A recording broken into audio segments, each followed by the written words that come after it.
What day? Friday the 2nd of February. 2nd of February. Thank you.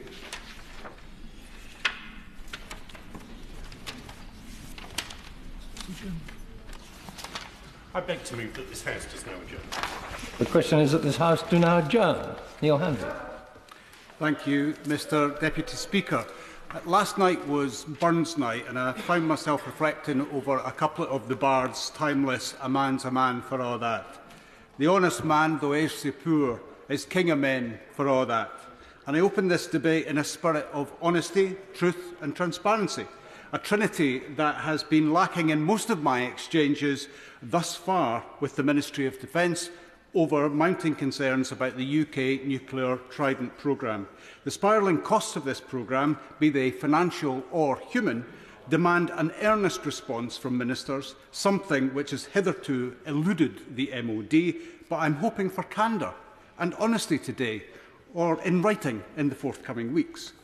The economics of the Trident programme are more straightforward. As per the House of Commons Library, the total acquisition expenditure on the 4 Vanguard-class submarines housing the Trident missiles was £12.52 billion, which equates to approximately £21 billion in today's money. Additionally, annual in-service costs are currently estimated at 6% of the defence budget, another £3 billion for 23-24 based on current planned expenditure. Further, the estimated cost of the design and manufacture of the new Dreadnought-class submarines is an estimated £31 billion, including inflation over the life of the programme.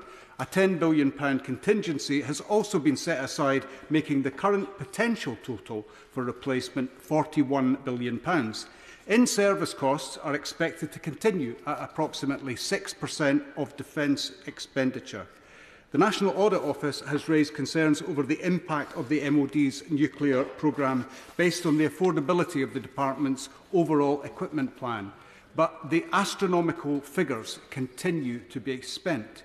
Which brings me to the 3 pressing concerns surrounding the Trident programme, which I will set out for the Minister today. Firstly, the dangers of radiation exposure and nuclear safety in Scotland. Secondly, based on these incidents, there is a growing scepticism towards the overall preparedness of the existing Vanguard fleet in the wake of its alleged dangerous and rotting state, as referenced by Dominic Cummings, the former senior adviser to the former Prime Minister. And thirdly, as a consequence of the nuclear exposure hazards the UK has imposed on the population of Scotland and a lack of transparency concerning the programme as a whole, I will set out why the nation of Scotland has much to gain by removing the nuclear arsenal from its waters. First and foremost, I would like to provide a factual context to this debate. I was contacted by a whistleblower at the Coalport Armaments Depot who told me that there was an emergency evacuation at the site due to a radiation leak. I raised this directly with the Defence Secretary, who then wrote to me on the 10th of January 2023. In that letter, the Defence Secretary denied that there had been any serious radiation breaches at Fastlane or Coalport. He wrote, "I can confirm that the alleged radiation incident referred to during defence questions in the Commons did not occur. However, public concerns remain about the relocation of staff from Building 201 at RNAD Coalport to Building 41. The MOD has failed to confirm the date on which staff at Coalport Building 201 were first informed they were moving to Building 41. The Defence Secretary also stated that no serious radiation breaches have occurred at His Majesty's Naval Base Clyde or RNAD Coalport. However, this response implied that there was a threshold for reporting radiation leaks. His response, as I said at the time, raised more questions than it answered. This suggests there were radiation breaches, but they fell below an unqualified serious threshold. So what is that threshold? How is it defined? And what are the risks from non-serious radiation breaches? In response to a parliamentary written question about serious radiation breaches at the Clyde port and Coalport ports, the Minister acknowledged that there have been historical events with minor radiological consequences at both His Majesty's Naval Base Clyde and the Royal Navy Armaments Depot Coalport. This revealed 15 recorded radiation leaks at Coalport and a further 43 at Fast Lane in 2023 alone, although the MOD insist that none were considered serious. Surely, further detail of each of these events and the risks that they did or did not present to the immediate vicinity is necessary. Will the Minister commit to providing this information to me today? Is the UK Government going to continue in their attempts to minimise the number and scale of such events by referring us to obscure codes and categorisations to obfuscate risk, or by invoking national security as both excuse and smokescreen? The latter were deployed 6 months ago when the Alba party submitted a Freedom of Information request asking the following: how many convoys has there been each year for the last 5 years carrying materials from atomic weapons establishment Aldermaston to Royal Navy Armaments Depot Coalport? Article 24 of National Security and Article 26 Defence of the Information Act were invoked to withhold this information from Scotland and our people. The very people who are frequently placed at risk of exposure to radiation were to be kept in the dark. Formulaic tests of public information versus national interests are simply not good enough. I would like to pointedly ask the Minister today approximately how much nuclear material has been transported between Aldermaston and Coalport in the last 12 months and 5 years. How many convoys were used and what is the frequency of such transports? How many workers are sufficiently close to be impacted by even low-level nuclear exposure? We need answers, and the people deserve this most basic of information.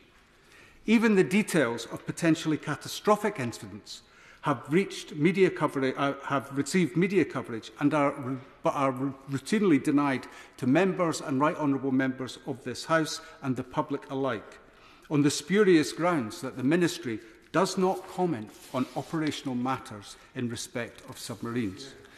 It was recently reported that a Royal Navy nuclear submarine plunged towards its crush depth due to a concerning malfunction of its main depth gauge. This was finally reported in November last year, but the incident took place a year before that. We still have no specifics on where this took place, despite my personal requests for information from the Ministry. And turning to the preparedness of the Vanguard fleet itself, in September 2023, one of the Vanguard-class submarines returned from a patrol of greater than 6 months. Defence commentators noted that this was double the 3-month missions previously tasked to complete. Additionally, Navy Lookout reported the returning submarine was seen to be missing exterior tiles and was covered in marine growth, to an extent that had not been seen before. As of this year, the life expectancy of the current Vanguard fleet is repeatedly being extended despite only 3 out of the 4 vessels currently being seaworthy. I would like to credit the national newspaper in Scotland for their persistent and thorough reportage of the nuclear predicament in Scotland. If it is the case that submarines are failing in seaworthiness and labouring under increased operational pressures as indicated by the malfunctioning of vital components, extended periods of deployment, missing exterior tiles, all the while radiation leaks are being underreported, in good faith, I ask the Minister, how are the people of Scotland and the honourable and right honourable members of this place to put any trust in this government? Specifically, how is the Dreadnought class to avoid exactly the same fate? And most critically, what additional safeguards are being taken to mitigate civilian exposure to nuclear contamination, considering this shocking evidence?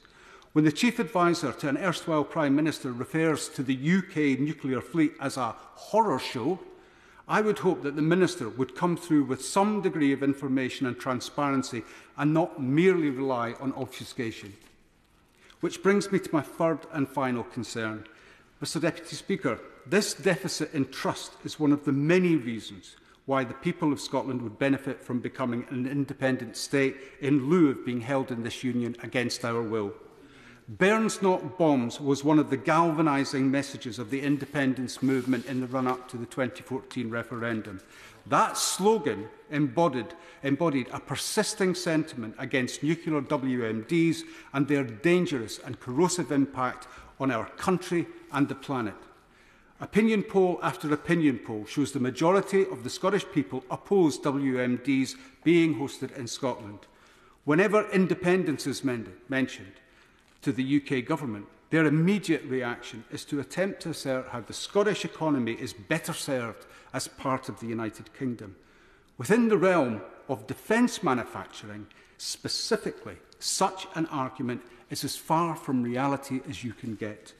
In October, the government signed contracts totalling £4 billion for the design and manufacture of the world's most advanced submarines. However much I disagree in principle with the so-called nuclear deterrent, it illustrates perfectly that Scotland receives few of the manufacturing jobs.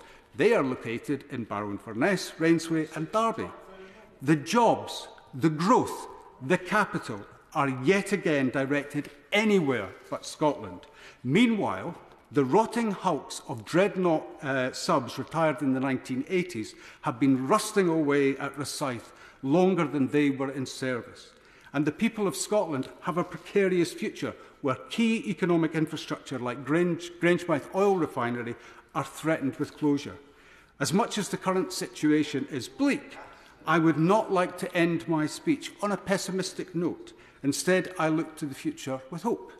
A future where an independent Scotland can build on and benefit from its vast renewable energy potential rather than host nuclear weapons. A future where there is a safe, feasible and practicable way to ensure that an independent Scotland will begin its life as a nuclear and WMD-free state from day one of independence, where the government and the people of Scotland are no longer kept in the dark about the dangers placed in their midst by a remote, arrogant London administration. Thank you, Mr. Deputy Speaker. Minister James Cartlidge. Thank you, Mr. Deputy Speaker, and I'm grateful to the Honourable Member for Kirkcaldy and Cowdenbeath for initiating this debate, and of course we have had a number of exchanges on this matter, including, for example, at Defence oral questions. The key point, Mr. Deputy Speaker, is that every day since April 1969 there has always been at least one nuclear-armed Royal Navy submarine at sea helping to keep the United Kingdom safe, the whole of the United Kingdom safe, Mr. Deputy Speaker. Now, when this House debated the successor programme to Polaris in January 1980, which led to Trident, the title of this debate, the Secretary of State for Defence, Lord Pym, boiled the government's position down to one essential point. Whilst acknowledging the horrendous nature of nuclear weapons and regretting that we could not disinvent them, he concluded Britain needed to be a nuclear power because of what it would contribute to NATO's strategy of deterrence and through that to our own national security. Now, Mr. Deputy Speaker, that has essentially been the position of every UK government since. Renewing the nuclear deterrent was approved by an overwhelming majority of 355 votes in this House in 2016, and it remains this government's position today. In 1980, the debate was framed by the Cold War, but in 2024, the threats facing our country have multiplied and become far more complex. The number of nuclear states has grown, while Putin's aggression and intransigence has set back the prospect of nuclear disarmament more broadly. Russia still holds around 6,000 warheads. We face a much more assertive nuclear-armed China. North Korea remains hell-bent on honing its nuclear capabilities at the expense of the well-being of its own people, while Iran has repeatedly violated its international nuclear obligations and has enriched uranium far beyond what it needs for civilian purposes. Significantly, our competitors are investing in novel nuclear technologies, including new war-fighting nuclear systems to integrate into their military strategies and doctrines. If we measure the need for an effective nuclear deterrent by the number of nuclear-armed states overtly working against the UK's national interest, it's clear the need has never been greater to deter. And let us not forget that a credible nuclear capability is about more than merely countering nuclear threats. It is about deterring all of the most extreme threats to our nation. Which is why this government is investing in upgrading our nuclear infrastructure to support the next generation Dreadnought-class submarines and replacement warheads. These will be some of the most advanced nuclear systems ever built, which sends a clear message to any would-be adversary.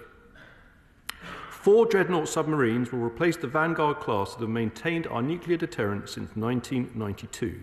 They will give us an independent, continuous at sea, nuclear deterrent well into the second half of the century. And progress is on track to deliver the first of those Dreadnought submarines into service in the early 2030s. At £31 billion, it is correct, the estimated cost of the programme is significant. But you cannot develop this type of world-leading capability on the cheap. And, Mr. Deputy Speaker, we must also weigh that against the terrible, terrible cost of war, which is what the nuclear deterrent deters from happening. And the programme will not only keep us safe, it is also fuelling economic growth around the country. The submarines are being built by BAE Systems in Barrow-in-Furness. They will be maintained by Babcock in Devonport and on the Clyde. Their nuclear reactors are designed and built by Rolls-Royce in Derby. Our nuclear warheads are designed, manufactured and maintained by the Atomic Weapons Establishment in Berkshire. Hundreds of companies form the network of supply chains, and the stationing of our submarines at His Majesty's Naval Base Clyde will ensure it remains one of the largest employment sites in Scotland, bringing significant benefits to the local economy. Directly and indirectly, the nuclear deterrent is responsible for thousands of jobs in Scotland. In preparation for the delivery of Dreadnought, we are carrying out a £1.4 billion upgrade of our nuclear facilities at HMMB Clyde, and we are committed to replacing our current nuclear warheads and are working with the US to refresh the Trident II D5 missile. If the Honourable Gentleman wishes to intervene, he's more than welcome to. I thank the Minister for that unexpected intervention, but he's making a point that you're working with the US when the reality is that the US control the nuclear deterrent that the UK provides. Thank you, Mr. Deputy Speaker. That is wholly erroneous. Yes, we have a very, very close working relationship with the United States. We recently celebrated the 60th anniversary of the Polaris Agreement. And with them, we have secured the freedom of Europe in the Second World War, and now we are continuing to secure the freedom of our United Kingdom by deterring the most significant threats that we could face. But, Mr. Deputy Speaker, I want to emphasise that while we continue to invest in our nuclear deterrent, the government does remain fully committed to the long-term goal of a world without nuclear weapons. As a country, we have a strong record on disarmament, having unilaterally reduced our nuclear forces significantly from their Cold War peak. We now have the smallest nuclear warhead stockpile of the 5 nuclear weapon states recognised under the Non-Proliferation Treaty. And, Mr. Deputy Speaker, we are the only one to have reduced its deterrent capability to a single nuclear weapon system. But other states have not followed our example. And as we survey the dangers facing our world today, we assess that further unilateral disarmament would only undermine our security and that of our allies. Nevertheless, we will continue to seek opportunities to advance multilateral disarmament under the framework of the Non-Proliferation Treaty. To conclude, Mr. Deputy Speaker, our nuclear deterrent deters aggression and coercion and helps preserve peace, of course. Mr. Forgive me way a final time, and I won't take too much time, but I did advance a number of specific concerns that relate to the people of Scotland and their concerns about hosting these weapons on their shores. The Minister has made the business case and perhaps not the moral case for hosting WMDs. But he hasn't responded to any of my concerns about the hosting of these weapons in Scotland. Will he commit to respond to me in detail from the points that I've posed today later in writing? Minister. Thank you, Mr. Deputy. I'm grateful to the Honourable Gentleman, but I did respond in detail to the written questions he tabled to me last May about those incidents. And the Secretary of State wrote to him about the allegations that were printed. We rejected them. And he asked about the moral case. I've made the moral case because it's about peace, it's about deterrence. But if he doesn't understand, let's put on record something. The policy of his party is to withdraw from NATO, not just to disarm. Yeah. Let's ask ourselves, Mr. Deputy Speaker,